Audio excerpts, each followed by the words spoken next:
Hari Om. Book reading Prashnopanishad, verse 2. Om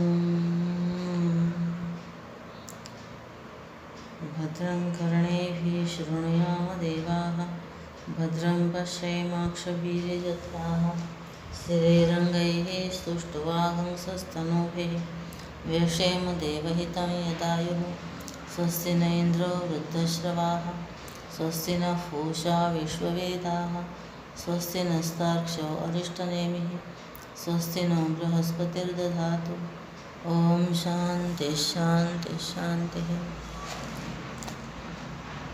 Friends, this would help neither the Hindu nation nor the seeker in you, nor the very institution that thus trade in religion. Such mantras are but callous black marketeers in religion. The Upanishad here is indicating clearly the absolute necessity for the teacher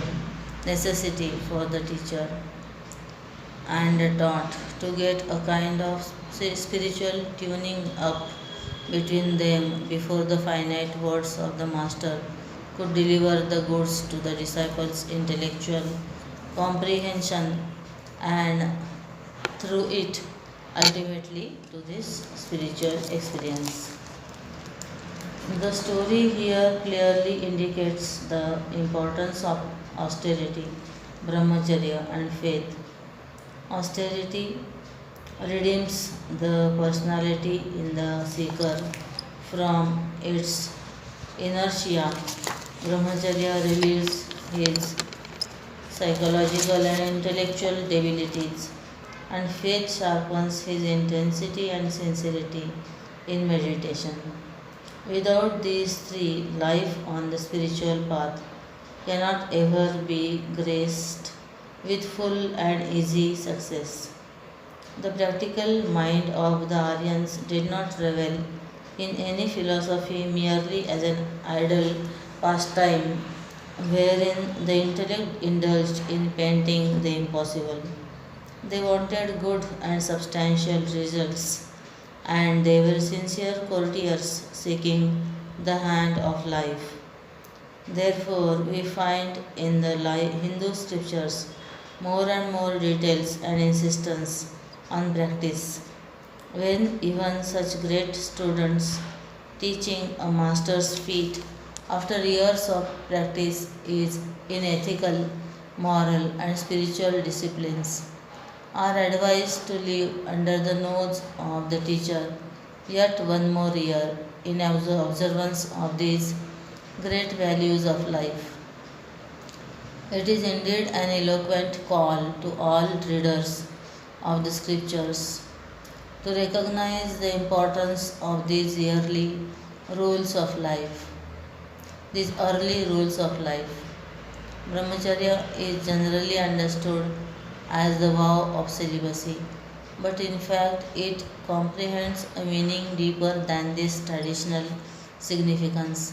Brahmacharya includes and incorporates in itself a retreat from all sense indulgences, but sex, being the most important urge in man, has come to be overemphasized.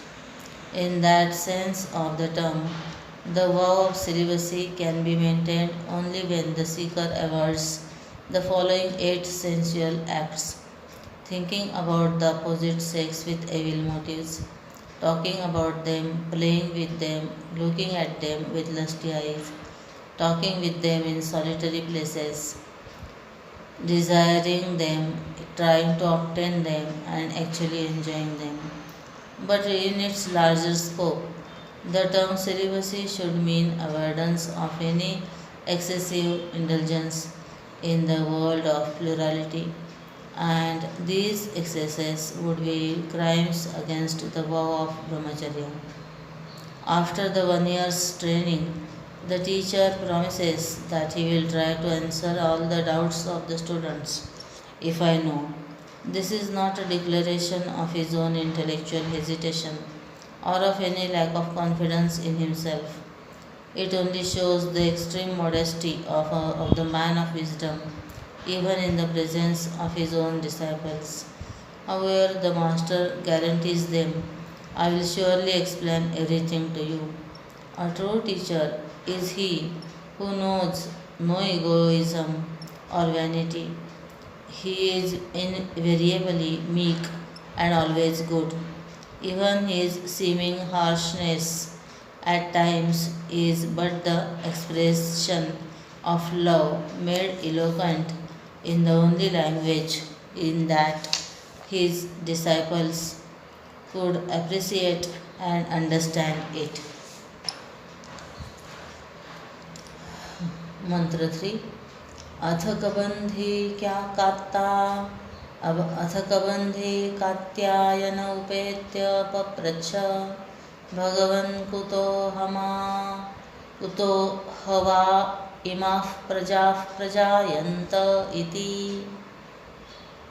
अथ कबंधी कात्यायन उपेत्य पप्रच्छ भगवन् कुतो हवा इमाः प्रजाः प्रजायन्त इति प्रजायन्त iti.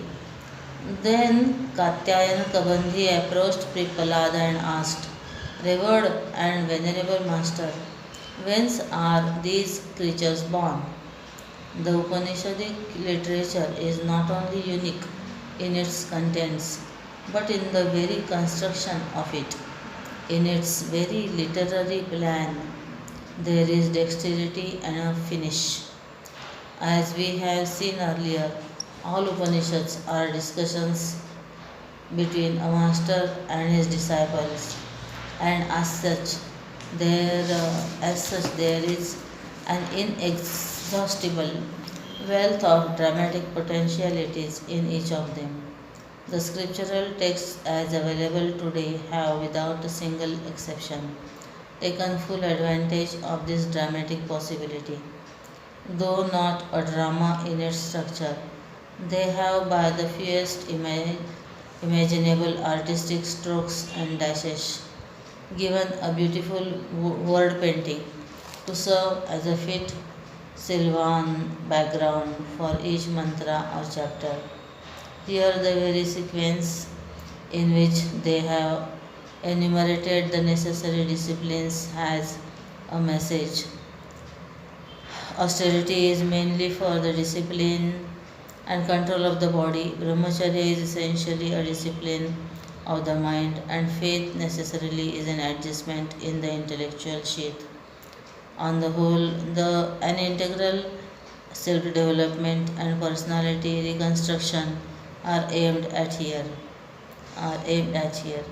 The word atha in the mantra means after, and so after such a vital and self-controlled physical, mental and intellectual life for 1 year under the master's direct influence and supervision, the disciples, anxious to know and burning with zeal, sit round the teacher to pursue their spiritual inquiries. One of the disciples now opens up the discussion on the mantra. The entire chapter is an answer to this question. His question is direct inquiry into the world of objects with a view to discovering the ultimate cause of all the pluralistic phenomena. This is an intellect's useless attempt to understand what it recognizes. Things is the only method of right understanding available for the intellect.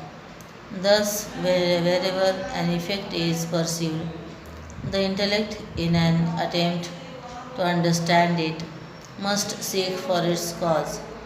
This causation hunting preoccupation of the intellect is first of all to be satisfied if we have to redeem our sacred instrument of reasoning and apply it exclusively in spiritual service. Here the student is asking for the source of all creation, and also by implication He is inquiring the why and wherefore of the pluralistic world of endless multiplicity. In this chapter, we have an explanation of the process of creation. In different Upanishads, we find different expositions and theories propounded by different masters to explain the same phenomenon called creation. This had made the hasty critics conclude that the intuition of the saints and sages is not a reliable and dependable instrument of knowledge, since they among themselves differ in their explanations of knowledge, since they among explanations of the one and the same well-known phenomenon. The drift of the question, according to Sri Shankar, is to ask as to what fruits would follow when action, karma, is pursued without worship, upasana, and when a synthesis of action and worship is undertaken. If we see the world outside colored differently from different angles, it is clear that the color is in the medium through which we are observing the same world and not in the object. Similarly, if 10 different rishis are given 10 different explanations of the same phenomenon, and the difference in them must be because of the difference in the instruments of their cognition. So the skeptics reject and the intelligent layman doubt their utterances as a true source of dependable understanding. All these heartaches can be avoided only if we understand that the rishis did not bring intuition at all into their explanations of creation. Each master, in giving his theory to the particular set of disciples that happened to reach him, had something even contradicted the theories of another equally great seer. The very license with which they almost indulge in contradicting each other is the greatest joke we have cut in the Hindu scriptural philosophy. This clearly shows that in spite of their godly, divine, trans intellectual knowledge and wisdom, these great rishis, when they returned to play the part of the mortal, did not become divorced from their sense of humor. Lively in temperament, laughing and joking, they played deftly with the ignorance in their disciples and sought a pleasant way to bring light into their darkness. Living as he does mainly in the realm of his body, mind, and intellect, the student is full of the impressions of the world gained from the objects of his experience during his waking and dreaming hours. His intellect is impatient to find out an explanation for the perception of his mind, and all that the intellect can do is to seek an immediate cause. Each time he finds out a cause, that cause itself comes to demand yet another cause prior to it. This causation hunting becomes an unending game because even the first cause that you can imagine must have in its turn yet another cause. Exhausted and weary with this unending game, a growing human intellect must necessarily come to seek its satisfaction at the feet of the scriptures. The explanation given in this chapter by Rishi Pippalada on this question is eternally valid. In the following passages, this explanation starts. It is a convincing theory that if at all the wheel of creation and destruction has a place of fixation, it is only in the twilight of our own ignorance. This theory certainly confuses the deluded but entertains the wise. Mantra fourth. Tasmai Soho Vacha Prajakamo Vai Prajapatihi Satapo Tapyata Satapastaptva Samithunamutpadayate Raim Cha Pranam Chatye Tau Me Bahudha Prajaha Prajak Karishyate iti.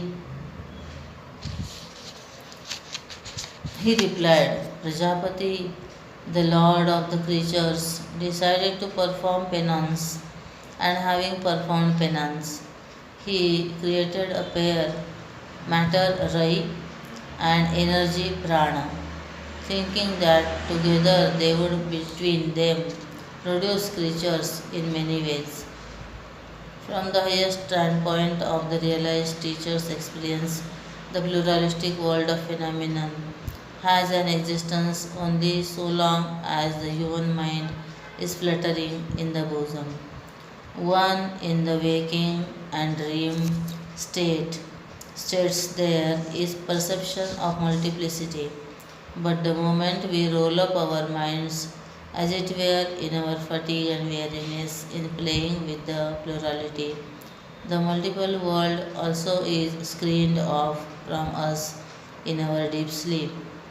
On waking up, as the mind unfurls itself, the pluralistic worlds of the within and without also spread out their mysterious net of temptations. Therefore, Shankaracharya and other Advaitins have to come to the sensible conclusion that the world of forms are but shadows thrown out when the mental agitations flutter in front of the light of lights, the life spark in us. Though this is the ultimate truth, the student is here revealing himself with his question to be one who has come to consider all the multiple objects to be real, or else this inquiry into their source would not have arisen at all in his bosom.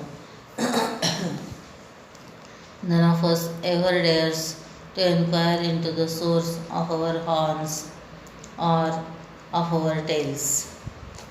Identifying himself with the body, mind, intellect, equipment, the boy is now a mere child of delusion in his egocentric misconceptions about himself. As the ego observes a world, the ego must necessarily seek to know how it has been created. Here, the intellect is trying to know how the mind is living upon its own perceptions. It is something like the tooth wheels in the rollers of the cinematograph, wondering and inquiring how the film is moving. The moment of the film is but their own moment. If the wheels stop, the film also must stop.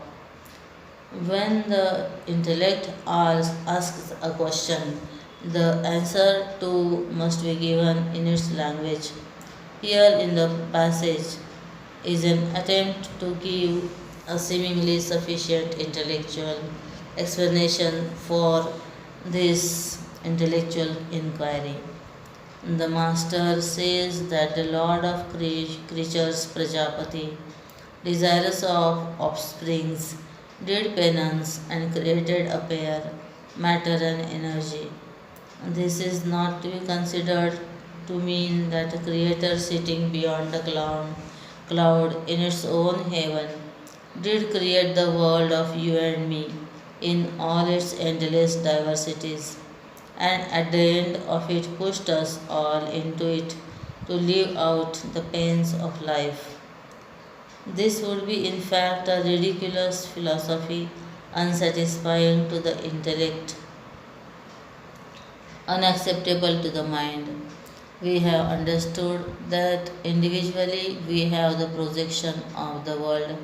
When the mind unrolls itself and the world is withdrawn again, when the mind is rolled up in the restful state of sleep.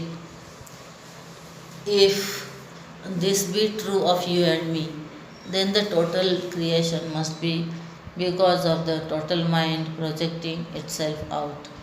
The total mind includes not only the world of man, but also the entire kingdom of creatures who have in them at least a rudimentary mind. The total mind concept is indicated by the term Hiranyagarbha or Prajapati. Subjectively, it is nothing other than the creative potential that is already in us as living human beings. That which is Prajapati is the macrocosm, Samashti, is itself the creative power in the microcosm Veshti. Just as we cannot have thoughts without a desire, and without thoughts there cannot be either a mind or a world of perceptions. Desire is the very motive force which faithfully induces the powers of the creative urge to manifest. The idea is clearly brought out in the description given in this passage, which is an attempt to represent this subjective idea objectively. The Creator, the total mind, first of all, gets shot with the desire that he must our beget out of himself the many his own offsprings. When this desire is felt, the total mind is thinking as to how he will go about the business of fulfilling it. This thinking, planning, remembering, etc., are together indicated here as tapas. In Vedanta, we do not believe that creation started at any known point in time. To accept so will be illogical and unsatisfactory to any awakened thinker. To say that creation started at a definite known date, say September 21, would be a lie inasmuch as that given date will have a meaning only with reference to its immediate past moment. That is, with reference to the 20th of September alone can the 21st of September have any sense of or meaning. Again, if a fixed point in time is accepted as the creation hour, we will have to say time was when creation was not, which would be absurd since time itself is a created, perishable concept. Avoiding these logical contradictions in a true philosophy, the only way in which we can express the same idea would be to state that creation started at a 0 second, 0 minute, 0 date, 0 week, 0 month, 0 year. The same idea is more beautifully and scientifically put when we say the creation is beginningless, anadi. If it is beginningless, how are we to explain the creation that we see around us? Vedanta explains that after each pralaya or dissolution, the cosmic mind feels a deep desire to project itself out into its own world of multiplicity and deliberates on how best it can accomplish its plan of fulfilling its own desire. It remembers how the process of creation had come about after the previous pralay and what should be the pattern of the world to be created, which must be the fittest arena wherein all the ego centers jiva can play out their mental and intellectual impressions vasanas. Thus, we find how the Creator is really helpless and how he will have to create a world according to the type of vasanas that are waiting to play themselves out in favorable fields. To the peon working in the collector's office, the collector sahib is an omnipotent force having freedom and all license. But when we visit the Sahib at his chair, we find that he is shackled by 1,000 existing laws of conduct and administration, and his actions are directly and immediately controlled by the demands of the social structure as well as the ever changing circumstances in the community. Similarly, the creation or the total mind is not in any sense of the term absolutely free to create us. He likes not he likes nor can he change the rhythm of nature to suit his momentary fancy.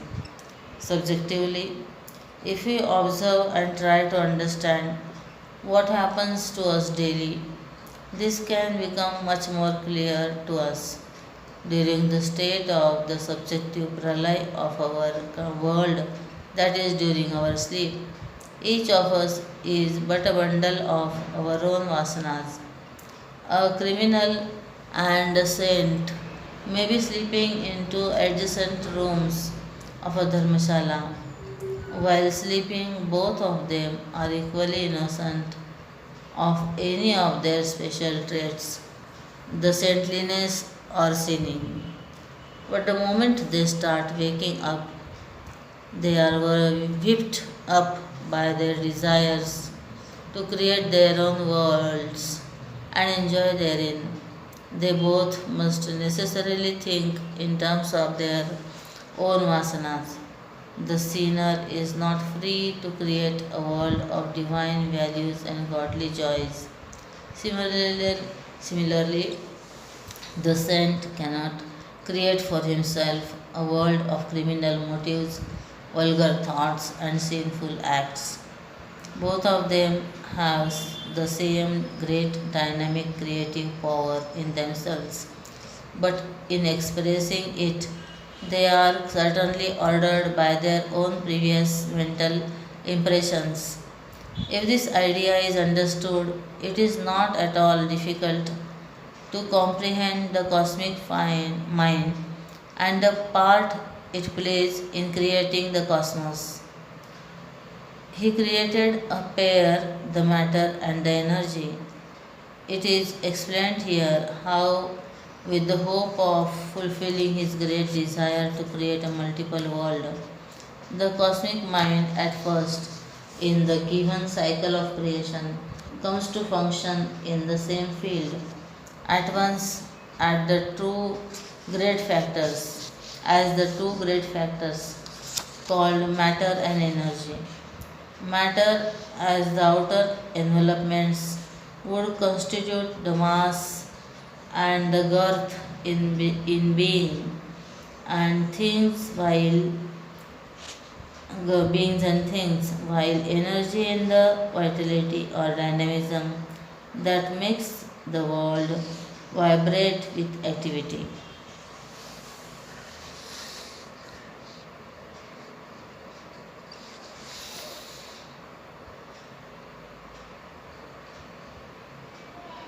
Fortunately for us, this idea has become very easy to apprehend since we are the children of the atomic age. Energy in motion is matter, is the declaration from the laboratory of the modern scientist. The ancient rishis seem to have scribbled in their dilapidated Pamira textbooks the very same truth about matter which the textbooks with which the modern world, with all its equipments and self-congratulatory enthusiasm, has but recently come to discover. And alas, it was immediately employed to erase a portion of their own fellow beings. From the standpoint of Vedanta, the pran is not strictly speaking to be defined as energy, as it is known to us and defined by our professional main of material wisdom. And yet, even this compromise helps us a lot to understand its concept, at least to a slight degree. Thus, the Creator, the creative energy in us, anxious to bring forth offspring, thought and planned, and at last executed the thoughts by first of all becoming himself his own two aspects such as energy, prana, and matter, rai. The relationship between them is that of between the fiddle and its melody. Without the fiddle, the melody is impossible, but a fiddle in itself is only a scrap in the attic, as no music can be coaxed out of it. Similarly, matter is the equipment and energy is the music that can be tickled out of matter. Songful matter is life. The cosmic mind hoped that these two would among themselves multiply into the many. In this passage, there is a very beautiful background picture depicting how the tragedy of self projection and the consequent sorrows have come to us. First, there is the rise of a desire which generates thoughts. Thoughts pursued for a long time feed themselves on memories and blaze up into self projection, and ultimately it all ends in the creation of the necessary field of experiencing called loka, the world. The tragedy does not end there. The denouncement is reached only when, after the creation, the individual mind lingers up with hope of harvesting the fruits of its own creation. The fall is complete when one reaches this state of expectation, which is the very verge of all our falls. Step by step, the peace and tranquility of the quiet repose is disturbed, and through different layers of landings, such as desire, thought, and activity,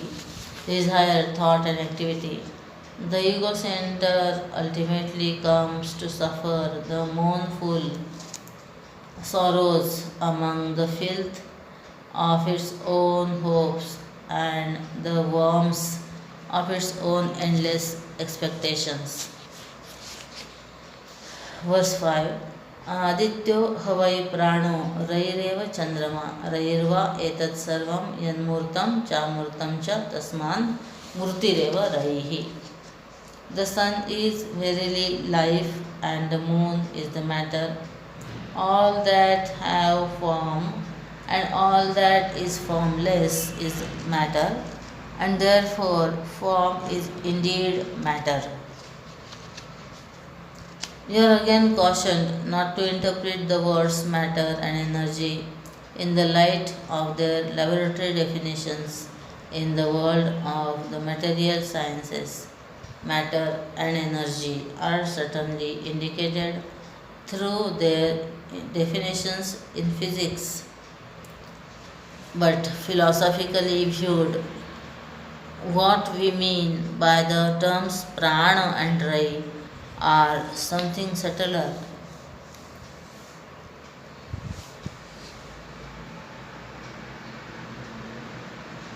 and deeper and more comprehensive than matter and energy as understood by scientists.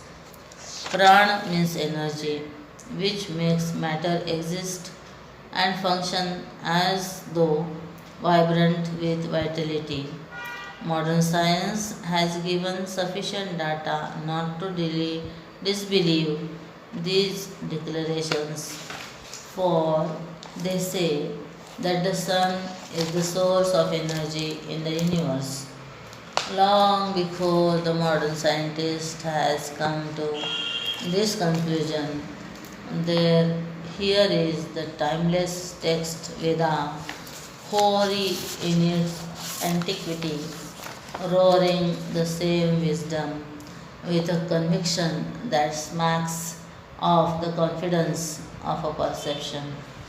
If the sun is thus the source of all energy and life, the moon is, we are told, a dead planet which but reflects the sun's light.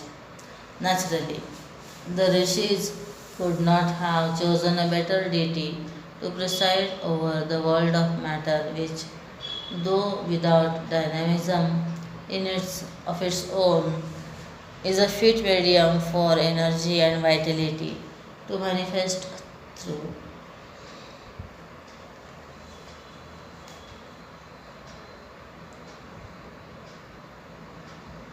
Thus, the rishis declared Rai is nothing other than the moon. In the beginning, we have already indicated that the term matter is not to be understood in its limited meaning, which the accepted definition of the scientists indicates, but that in the mouth of the rishis it gathers a greater import and an ampler implication. Accordingly, the has explains the Rishi here explains that matter does not mean only those which have form, but even those that have no form are also members of this group.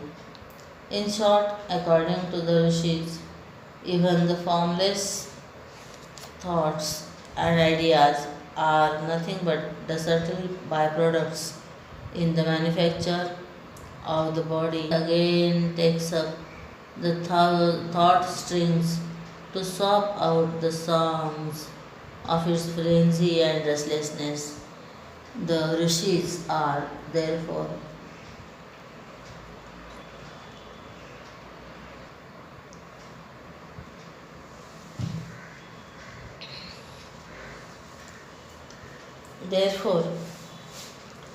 form is indeed matter. The logic behind this may not be visible to a superficial reader, but it becomes very revealing of mind and intellect, which are nothing other than feelings, thoughts, and ideas created in us because of the world of forms outside. The links in a chain made out of gold are all nothing but gold, thoughts and ideas, and therefore the mind and intellect created and sustained because of the world of objects cannot therefore buy anything other than the outer world. Forms constitute matter. The formless world is controlled, regulated, sustained, and governed by the outer world of forms. Therefore, the formless in our inner world is nothing other than the form world outside. Form is indeed matter. The passage under discussion here declares that the sun is the source of all energy, or the energy aspect meet with both in the world of forms outside and the formless world within.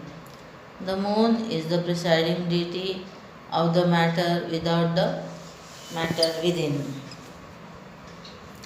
matter without and matter within. It is interesting to note in this connection how in the Yoga Shastra it is declared by all concerned that the presiding deity of the mind is the moon. Mati is a name for the mind. In Vedanta, mind and intellect are the two aspects of the same stuff, and so Mati is a name for mind also, although its dictionary meaning is intellect. Mati is the name of the mind as well as for the moon. Thus, the life both without and within is but a play of the sun and the moon, these terms being used in their full philosophical import. All matter is the moon, all energy is the sun. Prajapati in himself expresses both matter and energy.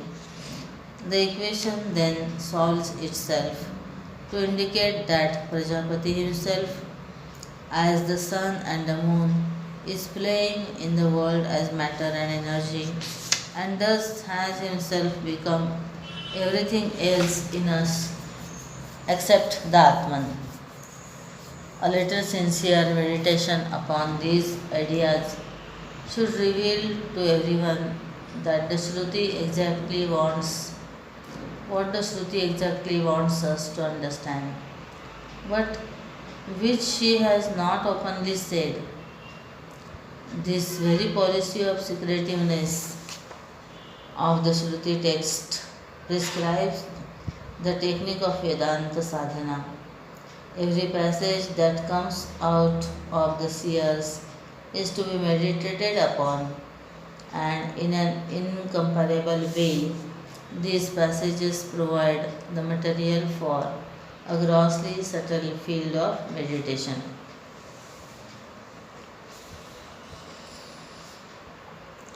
अथादित्य उदयन्यत् प्राचीं दिशं प्रविशति तेन प्राच्यान् प्राणान् रश्मिषु सन्निधत्ते यद्दक्षिणां यत्प्रतीचीं यदुदीचीं यदधो यदूर्ध्वं यदन्तरा दिशो यत्सर्वं प्रकाशयति तेन सर्वान् प्राणान् रश्मिषु सन्निधत्ते. Now the sun rising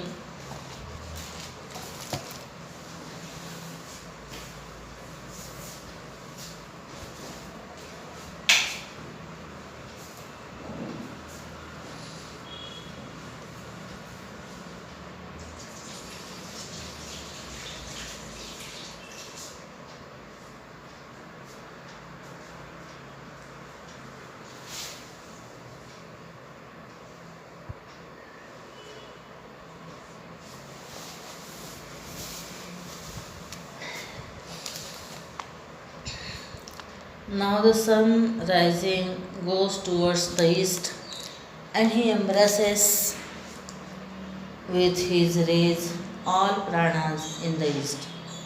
When he lights up the southern, the western, the northern quarters, the above, the below, and the intermediary quarters, and the all, by that he thrills with his rays all creatures. We have noticed in the introduction to this Upanishad that it is the peculiar glory of a true Aryan heart that it cannot keep quiet when beauty and glory revel around. This is nowhere so particularly evident as in the heritage of our culture that has come down to us through its art and literature. The lavishness of beauty in the ancient architecture is a marvel for the hasty furniture makers of the day. From the extravagance of art in carving a whole mountain into a shapely wonder temple. It seems that there is no other race yet born in the kingdom of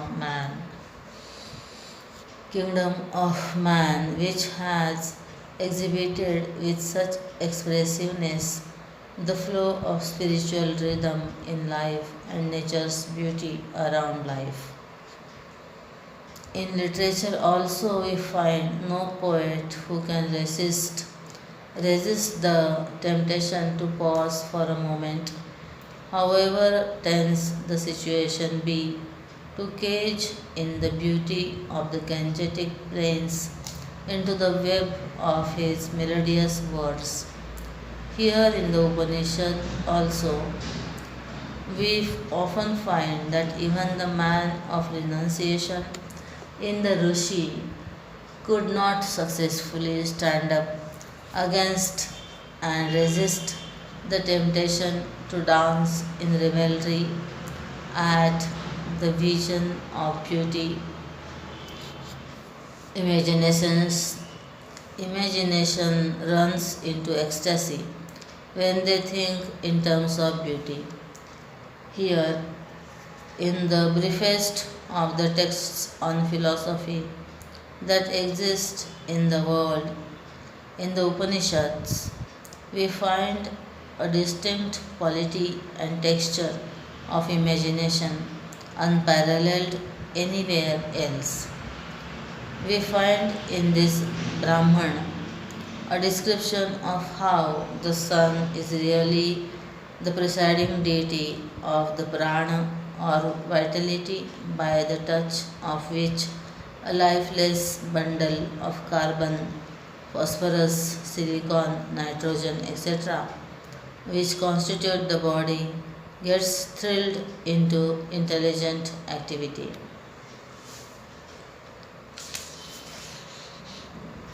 As the sun rises in the east, the Brahman goes on explaining how quickly his rays gather the whole world at all its corridors into the warm embrace of a cheerful awakening and goad the living world into activity. Just a musician alone can enjoy to the full of the certain imaginative power. He cannot come to enjoy, to appreciate the beauty of any piece of literary work sweetened with such an excess of the subtlest imagination. In order to appreciate this passage, you must inure of to disappear into the shroud of darkness, the emerging portion of the globe basking in the sunlight will be seen to get up into activity while the living creatures on that portion of the globe which is returning to darkness slowly and steadily retire into inactivity and sleep. With reference to the world, we may say thus the living creatures at night, when they are away from the embrace of the sun, the prana, go into the lap of the moon, where they become identified with matter and laden with sleep, roll in stupor, inertia, and sloth. While on the other hand, at the eastern end of the globe, portions that are emerging out into the light of the sun, as though at the touch of a magic wand, throw off their lethargy and get up into activity with energy. From this picture, the Rishis wants us to understand that it is not a baseless, convenient supposition to say that the sun is the representative of the pranas and the moon the deity of matter. At the touch of each, the living creatures behave differently.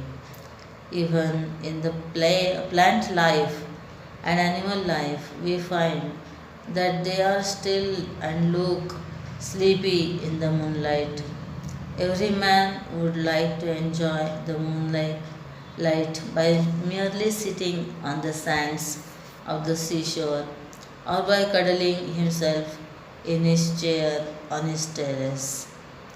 But at dawn, his enjoyment of the sunrise is not in merely sitting, but in exploding into vigorous activity, either in calisthenics performed on the terrace or by going out for a long brisk walk. No literature in the world can beat such passage in thought, diction, and or style, and in bringing out such glorious ideas in so few words, sounding almost as innocent prattling. मंत्र 7. सयेष वैश्वानरो विश्वरूप प्राणोग्नि हृदयते तदैतदृषाभ्युक्तम् तदैतदृषाभ्युक्तम्. She is the Vaishvanara, the sum total of all living beings, assuming all forms. Prana is the fire that rises every day. This has been said in the following mantra of the Rig Veda also.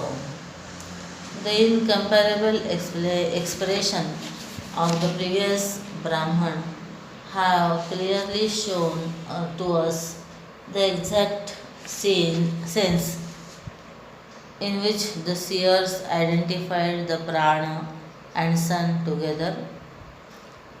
In the Brahman, the Rishi is hinting at the implications of the expressions of the previous statement. Here it is said that the sun is the sum total of all waking state egos in the world. But for the sun, the activities of the waking state world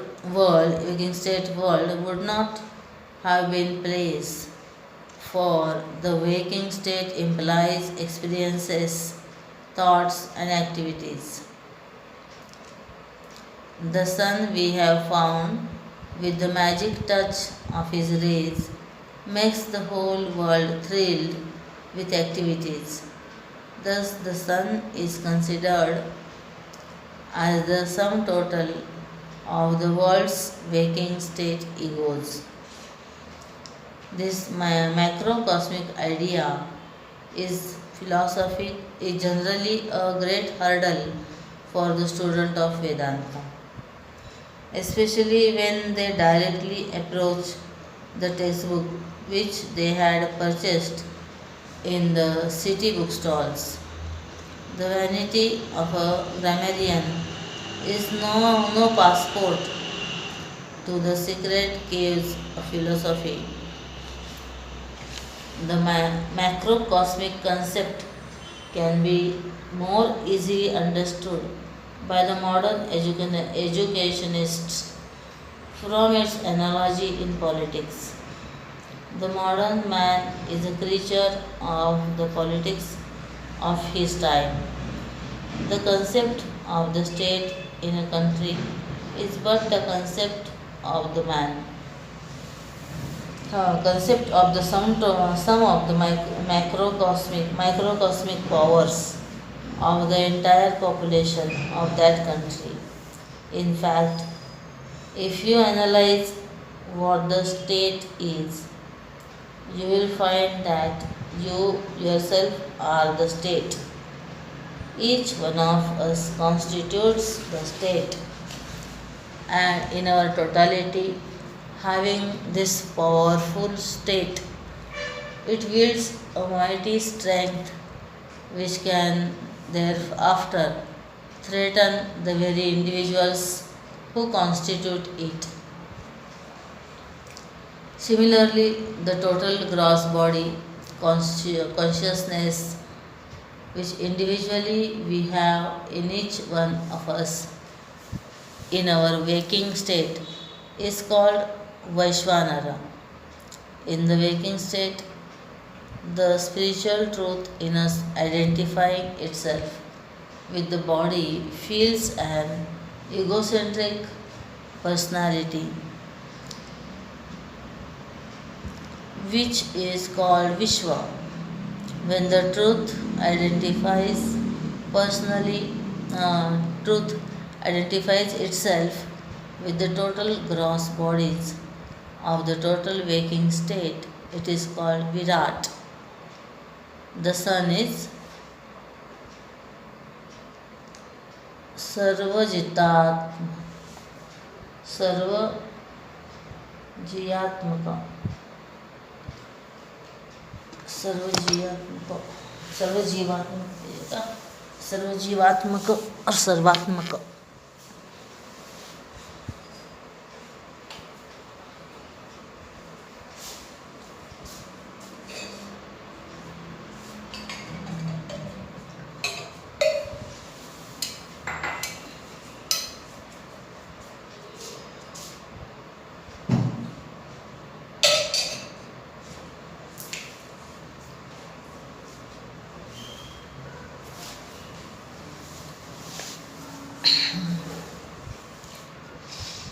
Vishwarupa. Now, Vishwarupa means assuming all forms. Here, this means only that the sun with its light principle is the cause for the perception of all forms, since by the eye is the instrument of cognizing colors and shapes.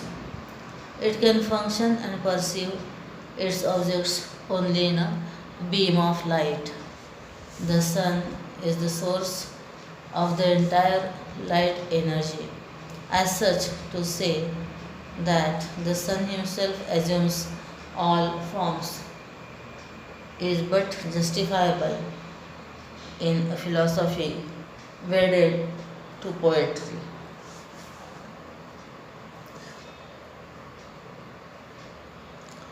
We have already found how the touch of sunlight tickles life to giggle out into activities. Where there is life, there is warmth. Coldness is the nature of death. The language of matter, body warmth is the flag of life living in it.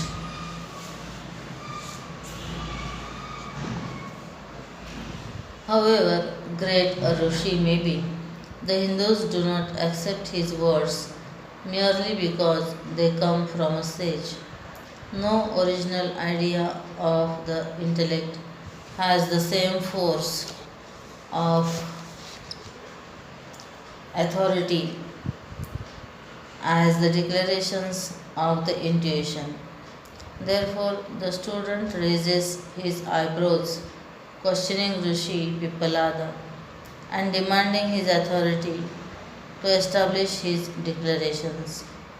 Watching the rising doubt in the mind of the student, Pippalada adds in the same breath, as it were. This has also been said in the following mantra in Rig Veda. Brahman Upanishad is an explanatory scripture rather than the textbook of declarations. In order to give us expositions and authority, in order to give its expositions and authority, a Brahman has to quote the mantra portions of the Veda. Accordingly, we find in all chapters mantras quoted to support the statements in these Upanishads.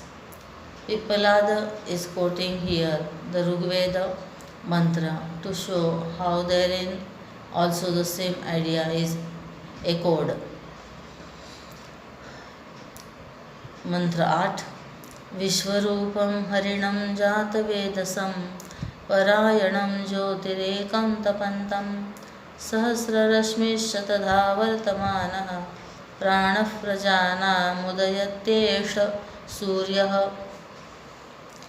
The knowers understand that which is of all forms, the that which is of all forms, the resplendent, the highest goal, the one light, the heat giver, to be the thousand-rayed sun, who exists in hundred forms as the life of all creatures. Here in this Rigveda mantra, there is the description of the rising sun with sufficient suggestions to show that the sun to be of the nature of the creator Prajapati. The translation makes the significance quite clear, and in view of our exhaustive treatment of all the topics in the last Brahman in full detail, here in this mantra we need not discuss these terms again. The one new idea added in this Rigveda mantra is that this is the subjective experience of those who have meditated for long with sufficient intensity upon the nature of the sun, Surya, in his macrocosmic and microcosmic aspects of existence and function. It is clearly shown that this idea is not a wild fantasy spun out of somebody's dream, but that we can experience the truth of this if we would, with sincerity, make an attempt to realize it. In this mantra, there is also a light and energy which is recognized by the astronomers and the investigators in geography, but is meant here as the vitality which expresses itself through matter while parading in the form of the well known activities which are life's own expressions. As a source of all such activities, the sun is considered here as the life of all creatures. संवत्सरो वै प्रजापतिस्तस्यायने दक्षिणं चोत्तरं च तद्ये ह वै तदिष्टापूर्ते कृतमित्युपासते ते चान्द्रमसमेव लोकमभिजयन्ते त एव पुनरावर्तन्ते तस्मादेते ऋषयः प्रजाकामा दक्षिणं प्रतिपद्यन्ते एष ह वै रैर्यः पितृयाणः. This was ninth mantra. The year is indeed Prajapati, and there are two paths, the southern and the northern. Those who follow the path of karma alone by the moon, karma alone by the performance of sacrificial and pious act, obtain only the world of the moon, and certainly they do not return. Therefore, those sages who desire offspring take the southern route. The matter Rai is verily the path of the forefathers. So far, we had discussions which conveyed to us that the Creator Himself has become energy and matter, the sun and the moon, and that with reference to the sun and the moon, we, the inhabited, out of a piece of silver, if you make small rings, certainly the rings are all nothing but silver. And if we string them together into a chain, the chain again should be nothing but silver. Similarly, Prajapati becomes the sun and the moon, and in terms of them, we calculate time as years, months, and days, and naturally, it is but meet to accept all these divisions and subdivisions as nothing other than Prajapati. If water is placed in 20 different bottles of different colors and shapes, with reference to the container, we may describe the samples of water to be the blue water, the tall water, the bulky water, the round water, the square water, etc. But if anybody were to say that all these are nothing but water, he can prove that truth scientifically only when he shows that the contents of the bottles are all nothing but H2O. Similarly, here, when the Shastra says that Prajapati is nothing but the sun plus the moon, and when it continues to show that years are nothing but that the Prajapati, nothing other than the Prajapati, then it must necessarily show us that the year is nothing other than the sun plus the moon. An attempt is made here to show that time is nothing but their two paths. In the traditional language of the Upanishads, the departed soul is supposed to continue its upward pilgrimage to perfection along two routes distinguished from each other as the southern and the northern paths. There is, in fact, no grand trunk road on which your Pontiac car or Indra's car can wait to bundle you away along the path. After death, there is nothing in you to bundle up. When the subtle body is released from the gross body, it is but a pack of winged necessarily take to their own flights. Here, the Brahman is indicating what exactly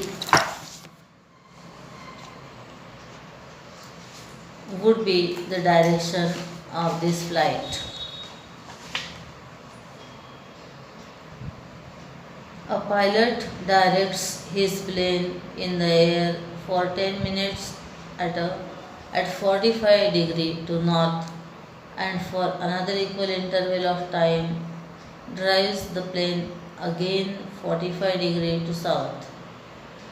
Naturally, with reference to the starting point, the plane would be at the end of its flight, reaching only a point due west, for the flight would be the resultant of the right and the left wing dips. Similarly, the direction in which the thoughts would fly after death would be a resultant of the different thoughts which the soul consciously entertained and maintained while it has the body equipment. The entire possibilities of human actions have been divided mainly into two groups, the good and the bad. The good are such thoughts by entertaining which the individual evolves, while the bad thoughts are such that because of their intentions they gravitate as it were to pull the entity towards devolution. We are now discussing the routes in which evolutionary pilgrimages can be undertaken by the subtle body of individuals who had performed self evolving actions and therefore were essentially the good. Vedanta, being thoroughly scientific, has again systematically divided all possible good actions which can definitely contribute to the evolution of man into two groups, Ishtam and Purtam.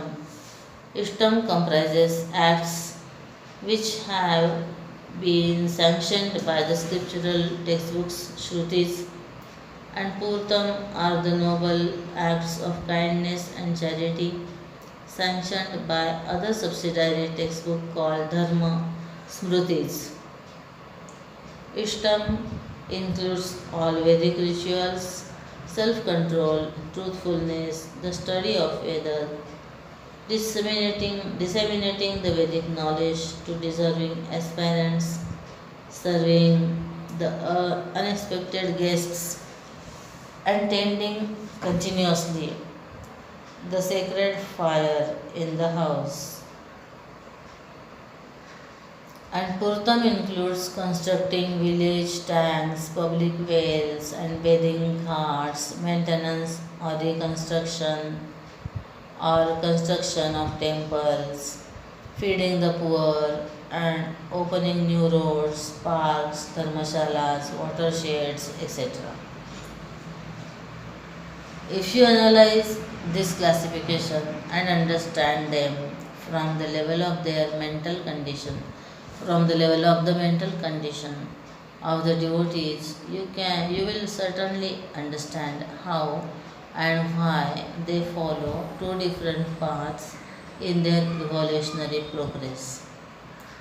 Those who are performing Ishtam are necessarily men of high culture and discriminating capacities, with a great amount of aversion for sensuous desires. They are mainly men of meditation, demanding of life nothing more than a greater mental and intellectual perfection. And they steer their boats of life towards the pole star of eternal truth. Naturally, when they depart from here, their minds, all the time meditating upon the energy aspect of life, identify themselves with the sun path and reach the sun, prana or energy, and cross it to go beyond. While, on the other hand, those who are performing Purtam are no doubt cultured and pure members of the society, but they are to a large extent victims of their own deep desires for wealth or children or glory and position in life. In order to fulfill their own desires, they try to fulfill the small desires of a large number of people through Purtam. Thereby, they expect that they would be blessed, they will be blessed by these satisfied members of the society, and that ultimately they would also get their own desires fulfilled, Purnam. Thus, though they were living all through their lifetime the noble life of charity, purity, benevolence, etc., there was always an undercurrent of desire gurgling deep into within their apparently noble hearts. Their demand was mainly for the acquisition of more and more matter. Naturally, when they depart from here, they go to the world of matter, the moon. Thus, following the southern route, they reach the moon and crossing it, go to that plane of consciousness called technically as the Pitruloka, the world of the mains. There they enjoy supersensuous objects with supersensitive apparatus in supersensuous joys of material possessions and glories. Your holiday at the Carlton Hotel in Simla would be certainly controlled by your purse. Similarly, your sojourn in the world of the mains would be directly proportional to the amount of merits acquired while living here. When you feel your purse getting lighter, You must leave the joys of the Carlton for the drudgery of the office. Similarly, here, when the merits punya have been eaten up in terms of experiences enjoyed, one will have to come back to this world again to earn the right to live in such joys. A lot of misunderstanding exists about the paths among the modern educated class.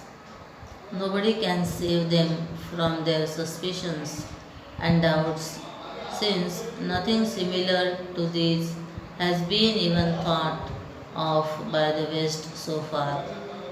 To say that we must discard these ideas because there is nothing similar for them in Western psychology would be an unforgivable folly, since we are observing, especially during the last 100 years, that every new discovery made in the West has been but a restatement of some aspect or aspects of what has long been there in our old Shastras.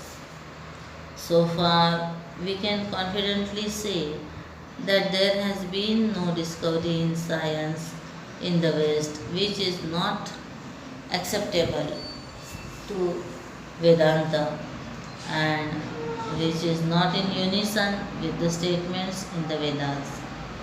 All the Western scientific discoveries have been thus corroborated expressly, expressively to expressly or tacitly in the Vedic texts.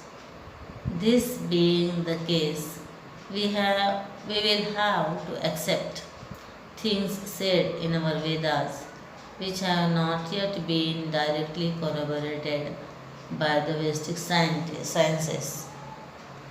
The intelligent conclusion that we should draw from the above, therefore, must be that these Vedic declarations are all possibilities that are still waiting for the Western laboratories to discover for themselves. In short, as we think, so we become.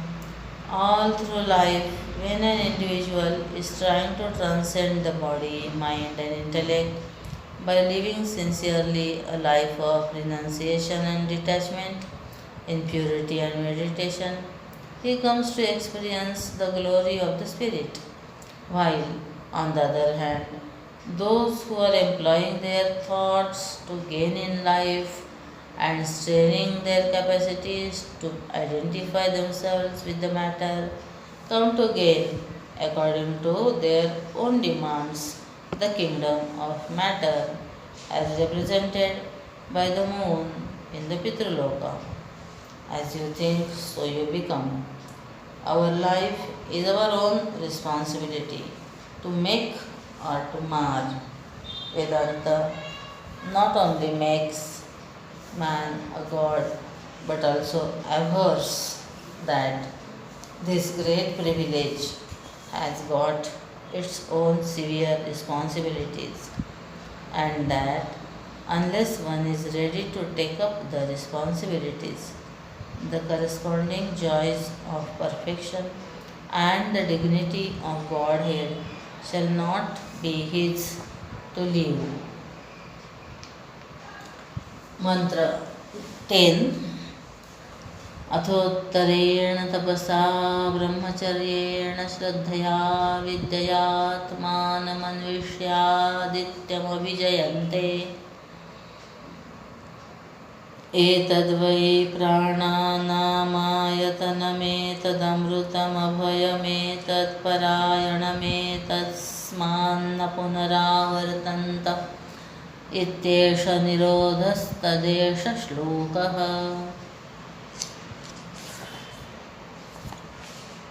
But those who have sought the Atman by penance, celibacy, faith, and knowledge gain the sun traveling through the northern route. This is the home, the goal of all living creatures, the immortal, the fearless. This is the highest goal. From there they do not return, for this is the end. For this there is a mantra. In this Brahman, the Master is trying to point out to us the path that is taken by such people who have lived their life performing Ishtam. Already we have found that Ishtam is that group of noble acts which are undertaken by men of renunciation and discrimination who have no more charm or attraction for the world of matter. Seeking nothing but the self, they pursue the path pointed out by the Upanishads, and thus, after their death, they come to identify themselves with the sun. Traveling the northern route and crossing the sun, they reach the Brahmaloka. There is no return from Brahmaloka. In due time, the individual ego center gains complete redemption through dhyana there. This is called progressive liberation, krama mukti. The details of these two paths have already been so exhaustively discussed in the previous Brahman that we need not repeat them here. However, we may point out here that the attempt of the rishis in the latter half of the last section and in the entire Brahman now under discussion is to point out to us that the year is indeed Prajapati, and as such the sun aspect and the moon aspect in the year as shown as the two paths which in time everyone has to follow after death. These ideas are not at all an original contribution of the Rishi towards the wealth of Vedantic thoughts.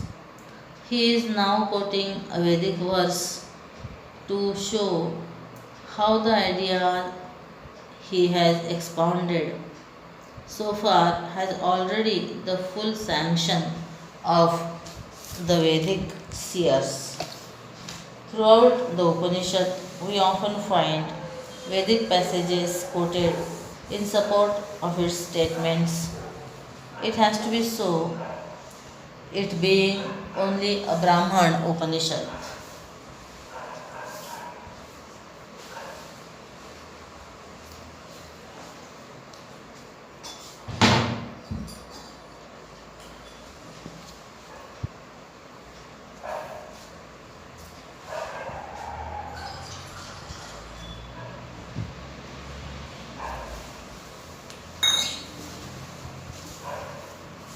Mantra 11.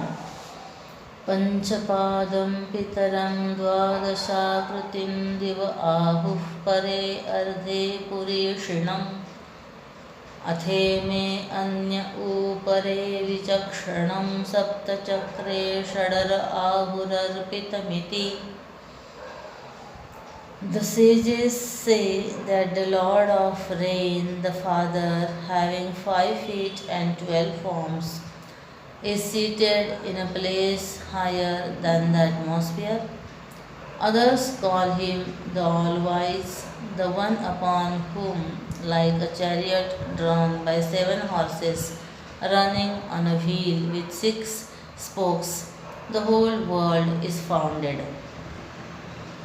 As promised, Pippalada is quoting here the Rigveda mantra, which is a glorification of the sun god, considered as the lord of time.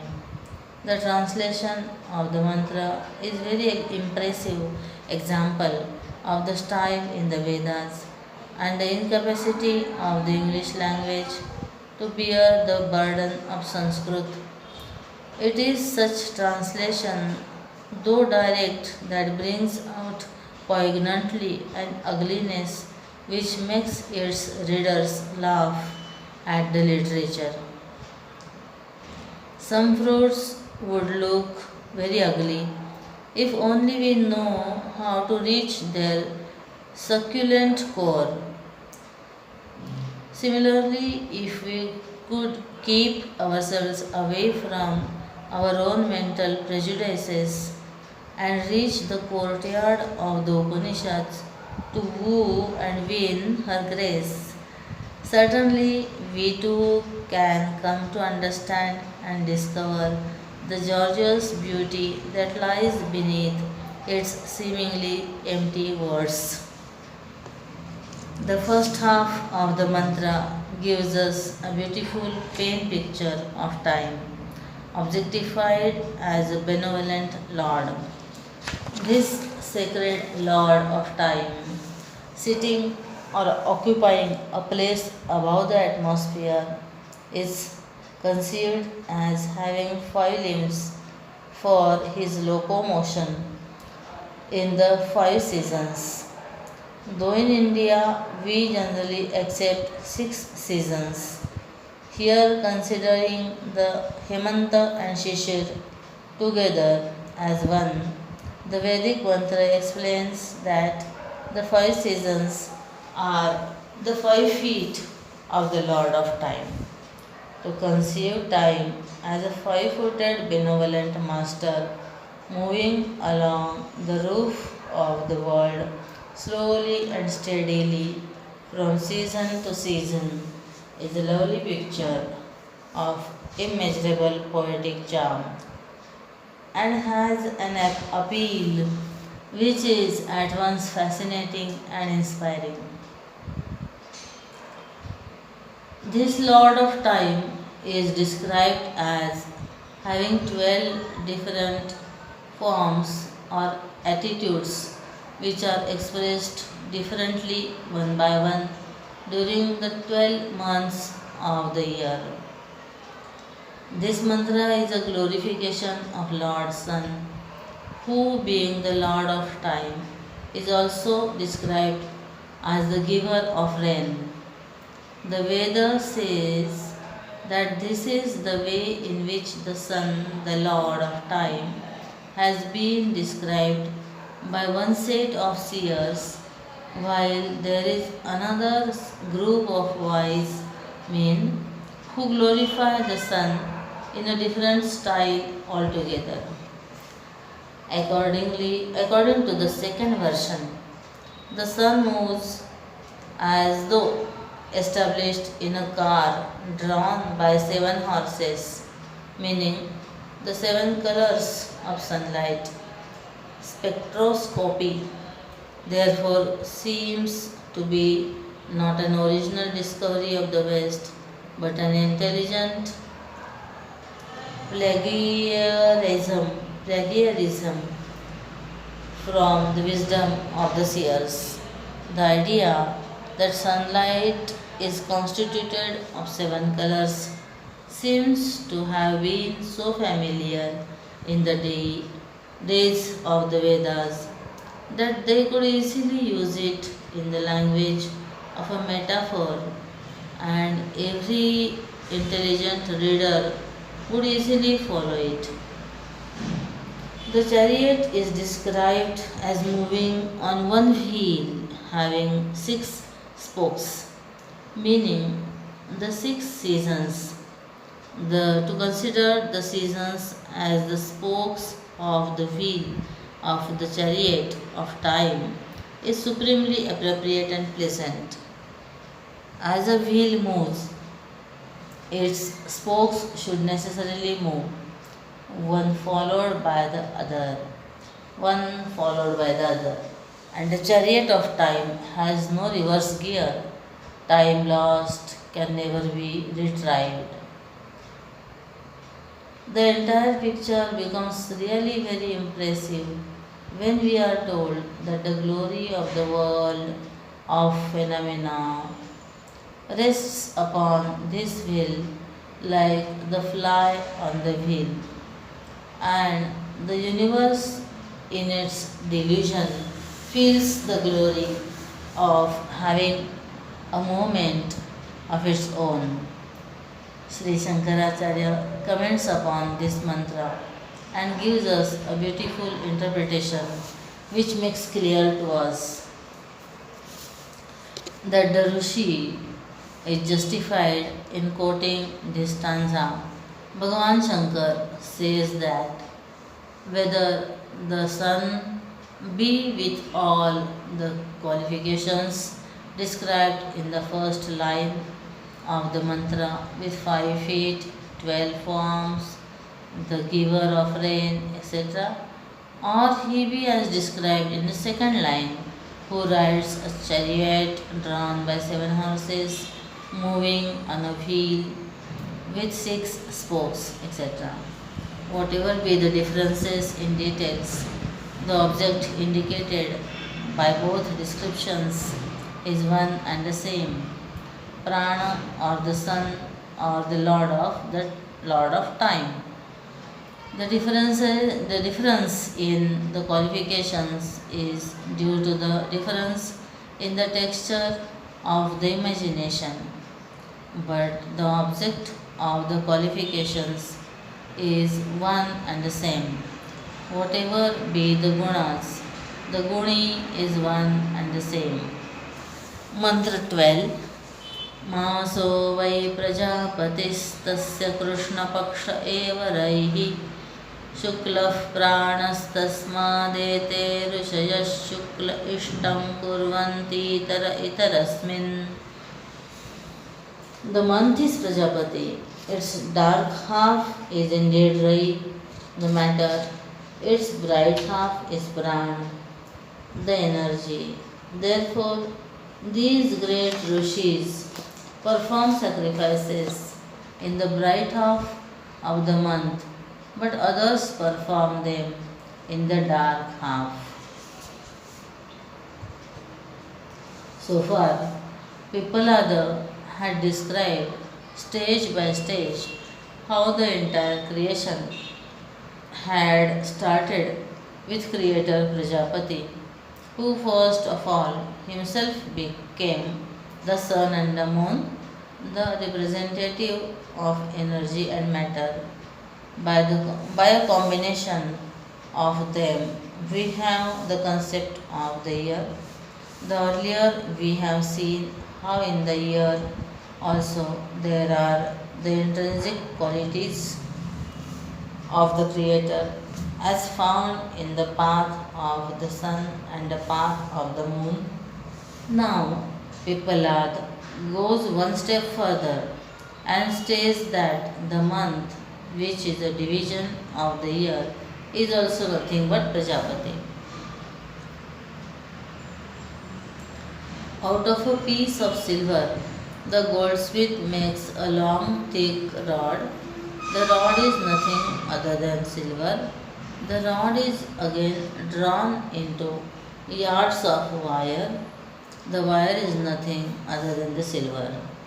The wire is cut into pieces and each one rounded into a ring. Even now, all the rings are nothing other than silver. If now the goldsmith strings the rings together into a chain, the chain should again be nothing other than silver. And if the chain is cut into pieces, an ornament for the neck or the feet, wherever it may be, it is nothing but silver everywhere. Similarly, here, the Creator becomes the sun and the moon, and thereafter the conception of the year rises. Now we have come to the idea of the month. If it were also to be nothing other than the Creator, there must be sun aspect and the moon aspect in it. This is indicated here by the mantra when it says that each month during the dark fortnight we have the inactive matter aspect, and in the bright fortnight the active sun aspect. Those who perform great sacrifices do so during the bright fortnight, hoping to gain a greater efficacy and efficiency in their activities. For that part of the month is under the direct influence of the prana or energy. Others, meaning those who find no distinction between the dark and the bright fortnight, that is, those who have realized that they are both aspects of the same entity, the Creator perform their sacrifices in the dark fortnights also. All rituals performed without desires, nishkam karmas, purely as a training for self integration, as a pure dedication of the Lord, can be undertaken even in the dark fortnight. Mantra 13, Mantra 13.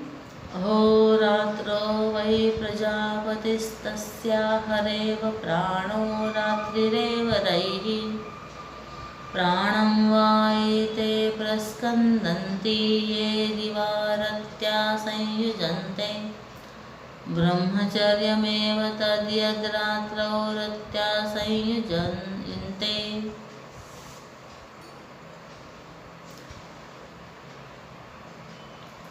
A full 24-hour day is again the Prajapati, of which the daytime is the energy aspect and the night time the matter aspect.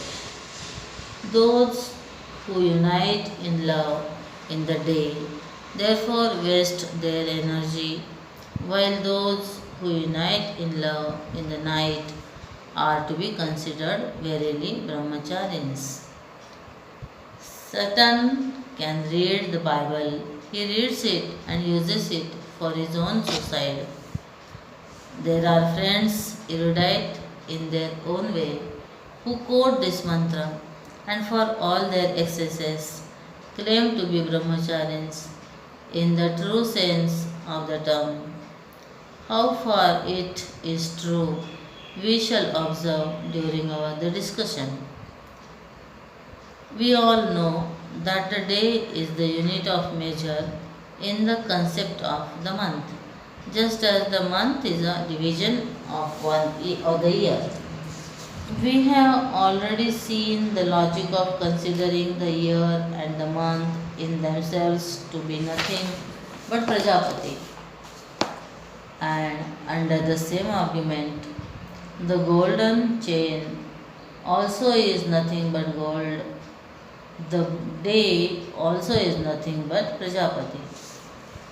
Just as we proved that 50 samples of fluid are all nothing but water by testing in the laboratory and finding every sample on analysis to be only hydrogen and oxygen, so too here Pippalada shows that the 24-hour day is also Prajapati, because in it also there are the sun and the moon aspects.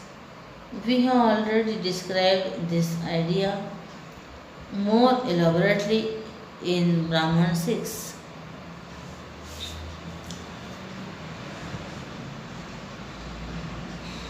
The daytime is the energy aspect and the night time the matter aspect.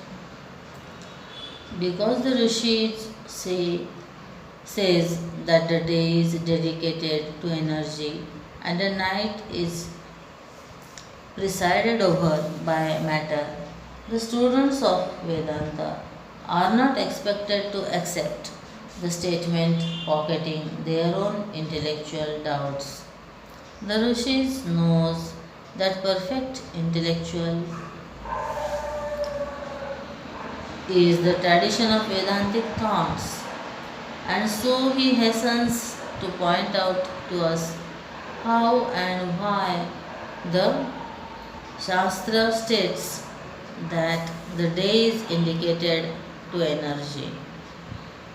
A vivid subjective test for this is possible, and since the Rishi is addressing his discourses mainly to persons who have faced the Grahastha life, the life of the householder, he is giving a physiological fact which must certainly be within the penumbra of the student's own personal experience. He says that conjugal relationship during the daytime exhausts the partners much more than such a mischief when done behind the sun. Even the modern medical science should accept this as a fact. From this observation, he tries to give an inkling of what he meant by the statement, the day is prana and the night indeed is matter. After this observation, as a digression, the great Rishi talks over the shoulders of the disciples to the world of householders with a declaration that to mate at night is relatively brahmacharya itself. But alas, our bookworm Pandits who have learned Vedanta through dictionaries and encyclopedias mistake the whole import of the statement and misuse it to annihilate themselves. By this statement, Pippalada is not pulling down the temple of Vedanta. He only means that those who must,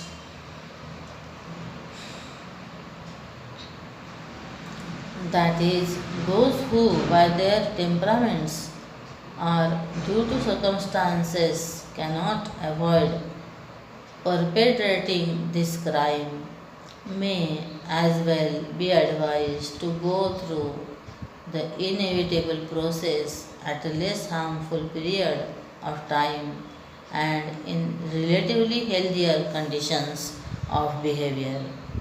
Certainly, Vedanta advises and upholds only the perfect brahmacharya. There is no compromise to it at all. This is only a relatively true statement. If you must kill your dog, do it with a quick bullet shot directed at his heart. This advice should not mean that every dog is to be shot. Mantra 14. अन्नं वै प्रजापतिस्ततो हवै तद्रेतस्तस्मादिमाः प्रजाः प्रजायन्त इति. Food is indeed Prajapati. From that indeed proceeds the seed fluid in man. From that all these creatures are born.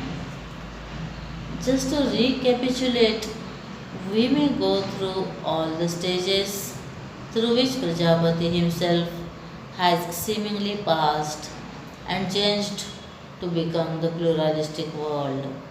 First, he becomes matter and energy.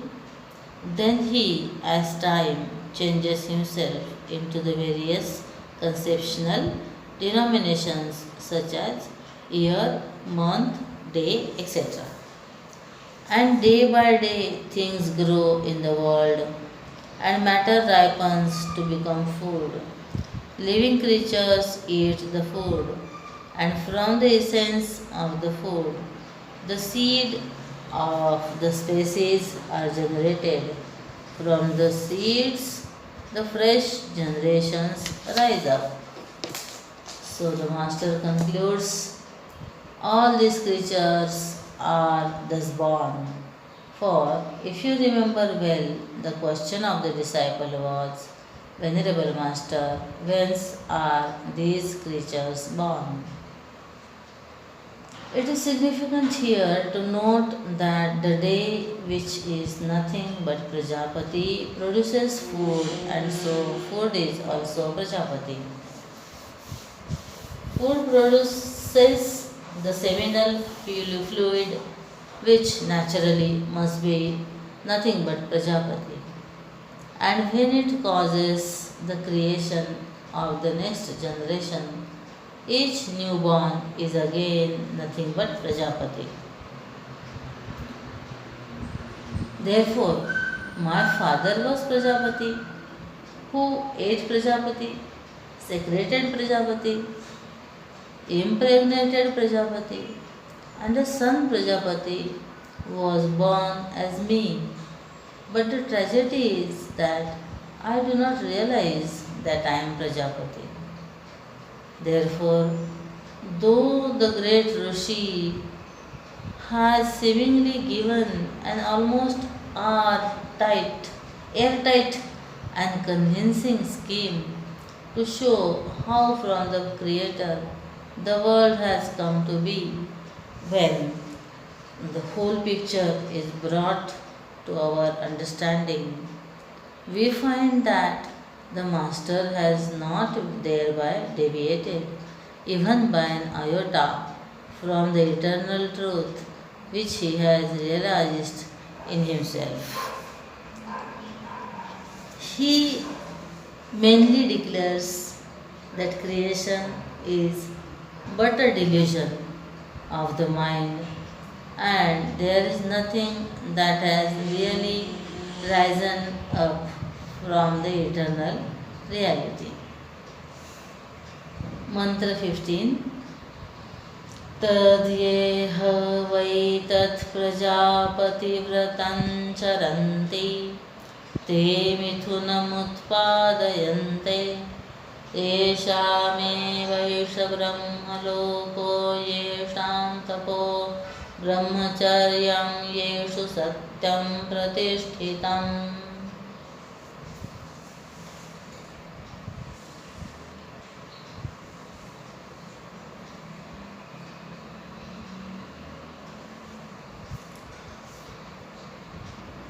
Thus, therefore, those who observe this rule of Prajapati produce a pair.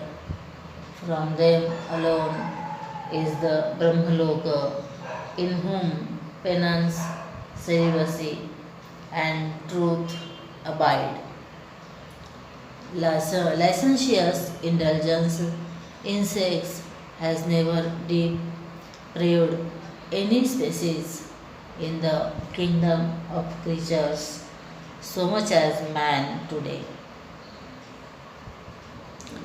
All around the globe, irrespective of geographical conditions, cultural heritage, and physiological needs, there is such overindulgence in sex contacts that the whole world is now groaning under the heavy burden of overpopulation. At this time, the World Health Organizations and great thinkers have started talking in terms of restraint and self-control more as an economic urgency rather than as a cultural necessity. Their efforts are now directed to the prevention of children rather than the denial of the act, perversion declaring the detestable ugliness of the very material culture. At such a time, it is a refreshing surprise to find the so called antiquated masters of our timeless scriptures, prescribing self control to householders, not merely as a passing convenience to keep a healthy dollar rupee relationship, but as an unavoidable rule of life to maintain man at a certain cultural par. Those householders, especially those who are daily meditating upon the first chapter of this Upanishad, on the lines indicated, cannot produce more than a pair of children, a boy and a girl. This would certainly read as almost tapacharya in our present times. To such men of healthy moral habits, self controlled living, and self expanding meditations, says the Upanishad, the Brahmaloka is reserved. In this connection, in the grosser meaning of the Brahman, we need not take the Brahmaloka to mean technically the supramental of conscious plane considered as a world in itself, but we may take it to mean a happy social and economic scheme of living in this world below. It is clearly stated here that by such a scheme of living, heaven can be brought down into the world. If man were to live in celibacy, brahmacharya, self control, tapas, and truthfulness, satyam, contributing his own little share, if not in highlighting the social joys of the world, at least in not adding deliberately to the social sorrow through overbreeding. Overbreeding brings at the doors of the era unwanted children who rot and grow only into a community of criminals, uneducated and untrained, and who, in fact, become nothing more than mere mouths to be fed. Such a population is the greatest liability of any generation, and to eliminate them, nature will have to foment now and then a war. The Malthusian theory of population will have then to work itself out through blood, sweat, and toil, petulance and famine, drought and floods, disease and death. Mantra 16.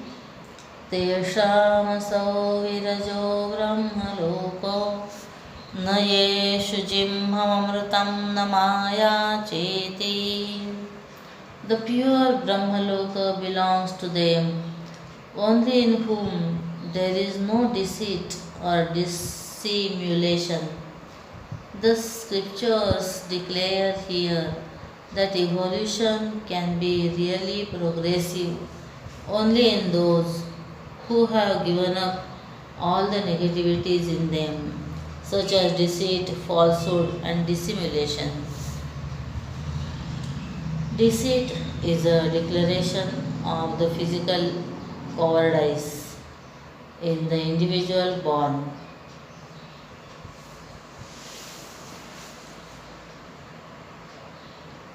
In fact, out of a mental crookedness and crookedness of the mind is an ugliness it has come to gain for itself because of the unhealthy ways of life the flesh has adopted in its transactions with the outer world of objects. Deceit includes an incorporated falsehood. Falsehood does indeed impoverish man of all his capacity to execute and to achieve. This fact is often forgotten and never taken into consideration when the bazaar rich cries that honesty will ruin my business these days. Personally, I myself have discussed this idea of truthfulness with some thousands of people whom I know intimately.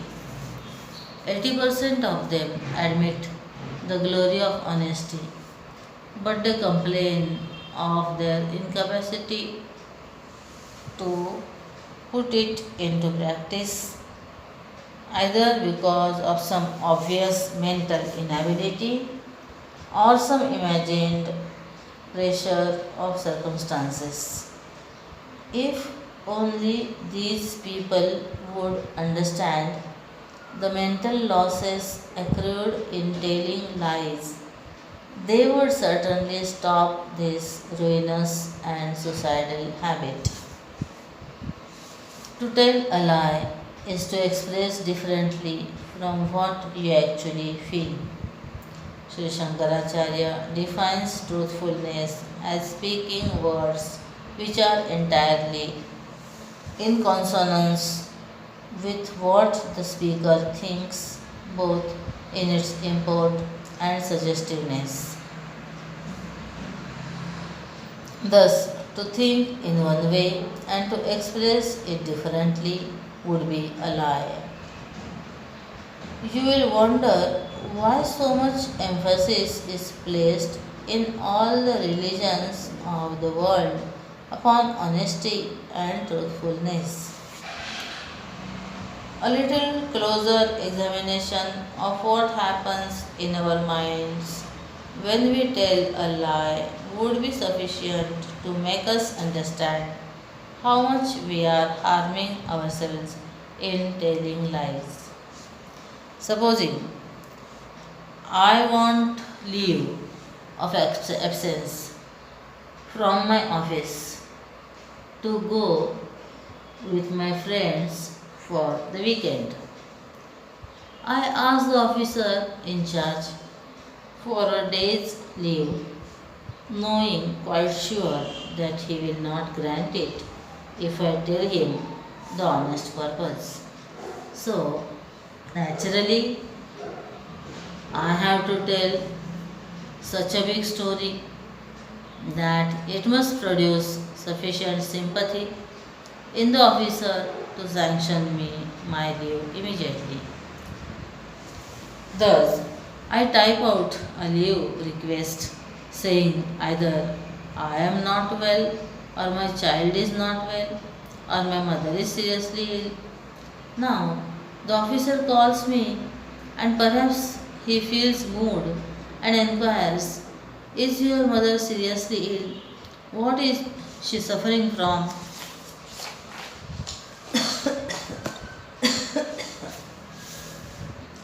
In your honest mind, immediately the answer comes out, even as you hear the question. My mother is perfectly alright. She is not suffering from anything. But in your own mind, you also feel that you say so would be to get a rebuff. Feel that to say so would be a great rebuff and not leave of absence. And so you say, yes, my mother is seriously ill. Oh, it is one of those old age diseases. These two sets of thinking, in fact, mutually negate each other and produce what is psychologically called a self cancellation of thoughts. This impoverishes the mental power in willing efficiently. For even when you deliberately think such a thought that I must win or I must succeed.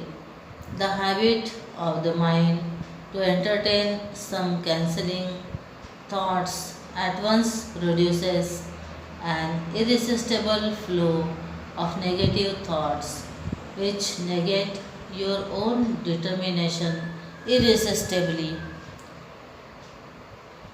Thoughts such as I will never succeed or I will never win rise up in your mind to sabotage your own previous strength of will. Thus, we become impoverished in our thought power, Sankalpa Shakti. This is the simple reason why the spiritual persons insist that honesty must be pursued with a deliberate insistence amounting almost to religious fanaticism. Combining the previous Brahman along with this, we have in them a perfect scheme of living in which spiritual progress can be guaranteed. Regular meditation, intelligent self control, a spirit of truthfulness, and avoidance of crookedness, falsehood, and hypocrisy are sure to take any spiritual seeker stage by stage up the ladder of evolution. The bliss of perfection is the destiny of the few. It is not a lucky accident of the hypocrite or the deceitful. In truth, therefore, there is no compromise. Here ends the first Prashna.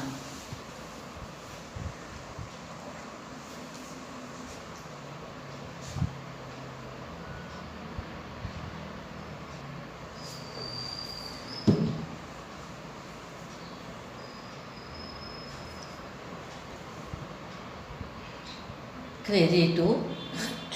Bhargava and Pippalada. In the earlier chapter, the Rishi established that the pluralistic world of things and beings has risen up from Prajapati, the creator. In this connection, we were given all the details regarding the exact sequence in which the various manifestations have come to pass. It has been said that energy or prana is the consumer of matter, and how exactly it consumes the outer world of matter is explained. But the Shastra has not explained how the prana is acting within the body. To explain this phenomenon, this chapter has been opened, which inquires into the chief activities in the body through which the individual comes to gain the endless experience from moment to moment, the sum total of which is called life. As we said earlier, life is a series of experiences and nobody can avoid them even for a second. In order to gain these experiences, we have our instruments of knowledge in the sense organs and the instruments of action in the body. These are fully and efficiently supported by our mind and intellect. Here, the student is inquiring what exactly are the phenomenal factors of the presiding deities in the physical structure. Mantra 1. First mantra. अथ हैनं भार्गवो वैदर्भिः पप्रच्छ भगवन् कत्येव देवाः प्रजा विधारयन्ते कतरैतत्प्रकाशयन्ते कः पुनरेषां वरिष्ठ इति. Then Bhargava of Vidarbha questioned the master, O Bhagavan, how many factors, devatas, support the living being? Which of them enlightens this? Again, who among them is the greatest?